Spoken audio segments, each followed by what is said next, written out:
Hi, boys and girls. It's Mrs. Basil, your art teacher. You just finished listening to the story, The World Needs More Purple People. So, what I would like to do with you today is make a project. Just a small art project that talks about all the ways that we can be purple people. So, what you'll need is some supplies. And all the supplies I will list will be things you have at home. So, I'm going to go over and switch my screen. And here are the supplies. So, first, you need white or colored paper. You'll need 2 sheets of paper all together. It can be 1 piece of white paper, even if all you have is notebook paper, that is fine. And it can be 1 piece of colored paper, or if you don't have colored paper, that's okay. You can use 2 sheets of white paper or 2 sheets of line paper. You'll also need a pencil, scissors, a glue bottle or a glue stick, and coloring tools of your choice. Crayons, markers, colored pencils. If you're older and have a Sharpie, that's wonderful. If you don't, that is okay. So you may pause the video right now so you can gather these supplies. Okay, my friends, welcome back. So our project today is all about the world needs more purple people and how we can be more of a purple person. Like we can ask questions and laugh and use our voice, work hard, be kind, but there's so many words to describe us. So what I did is I wrote some words down that I think describes myself or things I want to try to be or work at. And it was all inspired by this book. So at the very end of the book, she holds up a sign. Her name's Penny. And asks, do you ask really great questions? Do you laugh a lot? Use your voice all the time? Are you a really hard worker? And remember to totally just be you. So our project today, we are going to cut out a person. It doesn't have to be you. It can be small in size. It can be large in size. But what I'd like you to do is take that colored sheet of paper, or it can be the white paper with lines or just plain white paper. Or if you want, I just took a sheet of paper and I colored it with markers. You can use that, but white paper is just fine. Go ahead and fold it in half. Doesn't matter what size paper you're using. And since I am right-handed, I'm going to have my pencil in my right hand, and my folded side will be on the left. Okay, so younger students, you may have to have your parents help you with this step, but I'm going to start drawing out the head, the neck, the body. But remember, everyone is doing similar project, but yours won't look the same as mine, and yours won't look the same as your friends. So here we go. And I'm going to draw it in pencil, then I'm going to go over it in pen so you can see. Make the neck, body, and the legs. Now I'm going to go over it so you can see it better. You don't have to go over it in marker. Pencil is just fine. It's just so you can see it. And then I'm going to take my scissors. And this was another reason why I didn't do little fingers. Just a little bit too much detail to cut out. We can always add that and draw it in later if you choose to do that.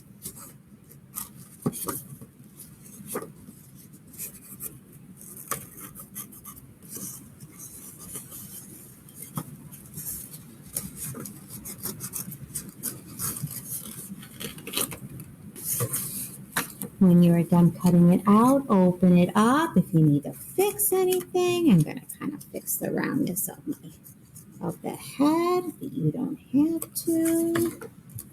Okay, there you go. The next thing I will do is take a piece of plain paper. You can make it vertical. You can make it horizontal. Since I did it horizontal the first time, I think I'm going to stick with vertical, up and down. You can paste it in the middle, on the side, off the page a little bit. That is completely up to you. You can use white glue or glue stick. And when you use a glue stick, make sure you get to the edge. If you're using white glue, just do a drizzle or dots. And remember, with any kind of glue, less is more. You can always add more later. It's a little harder to take it off. And just for demonstration purposes, I'm going to put it right in the middle, but you don't have to. And then if you remember my trick, press it down, count to 10. And then if any of the legs or arms or the head is popping up, go ahead and just lift it up and put a little more glue.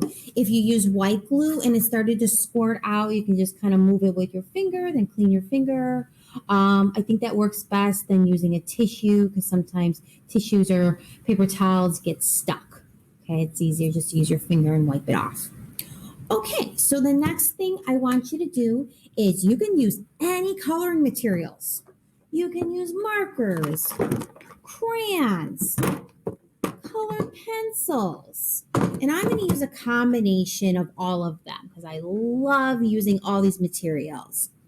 The first thing I'm going to do is I'm going to make wavy lines. You don't have to. Your lines can be straight. Your lines can be zigzag.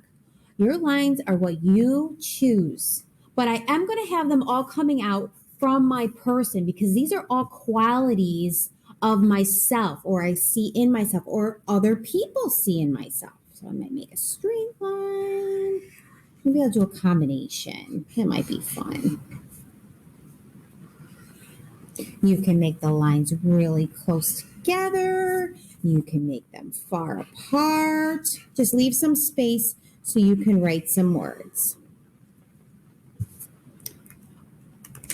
You don't have to write the words in marker. You can write the words in pencil or pen or crayon.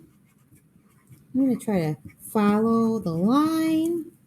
But again, you don't have to. I think for this next one, I like to use my voice. So maybe I'll write the word voice very large. Fills up the whole spot. If you have to turn your paper to work, that's fine. Okay, so I want you to continue doing this. And pause anytime you need to stop and color. And you can see with my original, I went around the words a little bit, but you don't have to. So an example of that is I can kind of go around the words like this so I don't color over them, but I don't have to, because if I'm using something like crayon or colored pencil, I can color right over it. And remember, when we color, try to go the same way instead of going this way and then that way. It's nice and smooth. Don't go super, super big strokes. Remember, small ones get the job done, and it looks really smooth when you're all done. Okay, so pause it here so you can do this step. And I'm going to flip it over because I'm a little bit more ahead on the other side. Okay, this one I did a little bit different. I drew in the person. You don't have to. I added some pattern. You can work with pattern, but I still have a lot more work to do. And just like in art class, sometimes we don't finish right away, especially after we watch the demonstration. It may take us a little bit. So you can come back to it with fresh eyes the next day. And speaking of that, when I came in this morning, and I did this the other day, I was like, oh, I have an idea. So this is just a bonus, what you can do. I had some leftover yarn from our weaving project that we did, and I was thinking about gluing um, the yarn right on the line. I also thought, oh, what if I had I use some glitter and I can glitter the heart? That might be a good idea. So ask parents before you just take anything. I was also thinking some sequins around. So I just wanted to add what I call some flair to it. But again, that's optional. Okay, boys and girls, I'm going to switch to this side if you want to look at any of my words because I am positive that they apply to you as well. And you can share your artwork with me on Teams. You can share your artwork not only from my project, but from the other project, which is an origami ladybug that is a bookmark. You can take pictures of that and put it on the Tobin all school team. Okay, so you can go ahead and post a picture, and then other people in the school get to see your work. So that's really neat and a really important part of the art making process to share with others because they all look so different. Okay, my friends, if you need to pause, that is great. And I hope you had a lot of fun with this project and you enjoyed all the stories tonight, including The World Needs More Purple People. And I will talk to you all soon. Bye.